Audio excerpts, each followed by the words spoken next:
at all, and a sense of chaos pervaded the squad room. After hanging his cloak on the rack, Ian sat at his desk in the corner, turning his attention to the growing mound of paperwork. But he found it difficult to concentrate, sensing expectant looks from the other officers around him.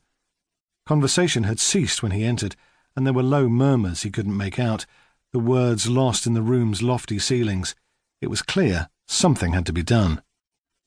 DCI Crawford was not the sort of man to take anyone into his confidence, but D.I. Hamilton was the closest thing he had to a friend on the force. It was more of a father-son relationship, and a fraught one at that.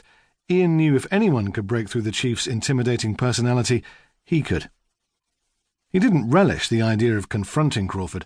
His commanding officer's tirades were legendary, and over the years had reduced more than a few recruits to tears. Ian looked up to see Constable Bowers hovering nervously nearby. His blonde eyebrows were knit with concern, terror in his deep-set blue eyes. "What is it, Constable?"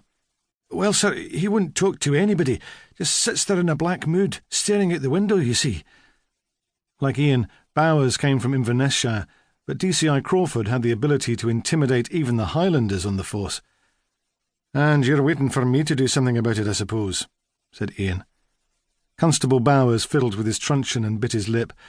"Well, are you going to, sir?" Several other policemen stared at him from their desks. The tension in the room was as thick as the evening fogs that rolled in from the Firth of Forth. "All right," Ian declared, standing up and squaring his shoulders. "I'm going in." He felt all eyes on him as he strode toward Crawford's office, projecting a confidence he did not feel. The Chief Inspector's office was at the front of the building, separated from the main room by a wooden glass partition, the door facing the larger central chamber. Ian knocked on it crisply and waited. No reply. He looked back at Bowers, whose face had gone a shade paler. "He's in there, sir," the constable said. Ian knocked again, more sharply. Still no response. He took a deep breath and opened the door. He braced himself for reprimand, but the figure slumped behind the desk barely moved to acknowledge his presence. The seat was turned toward the window, so all he saw was the back of the Chief Inspector's bald head over the top of the chair. "Sir?" he said. "Do you know what I hate, Hamilton?" Crawford said, without turning around.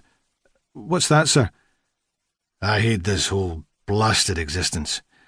We eat, we sleep, we trudge off to work, return home again only to eat and sleep some more. What's the bloody use? That's what I'd like to know." "We also catch criminals, sir. We make the city a safer place to live." "Do we, Hamilton? Is it really safer?" "I should venture to say so, sir." "How can you tell? Because it feels like a cesspool to me right now." "Then imagine what it would be without us." Ian's remark was met with a thin sigh. "I can't really imagine anything at the moment. That's the trouble." "Would you care to talk about it, sir?" Another sigh, then what sounded like a muffled sob, and DCI Crawford slowly swivelled around toward Hamilton. Ian was shocked by the sight of his superior officer's face. It had a pasty, greenish cast, as though all the blood had drained from it. His cheeks sagged, his eyes were dull and lifeless. Even his bushy red mutton chops seemed to droop. Normally a robust, portly man, he looked shrunken and pale. Ian took the liberty of sitting in the chair in front of Crawford's desk. Usually a stickler for rules, the Chief Inspector didn't take any notice of this violation of protocol. Crawford gazed at Ian listlessly, twisting a piece of string restlessly between his fingers.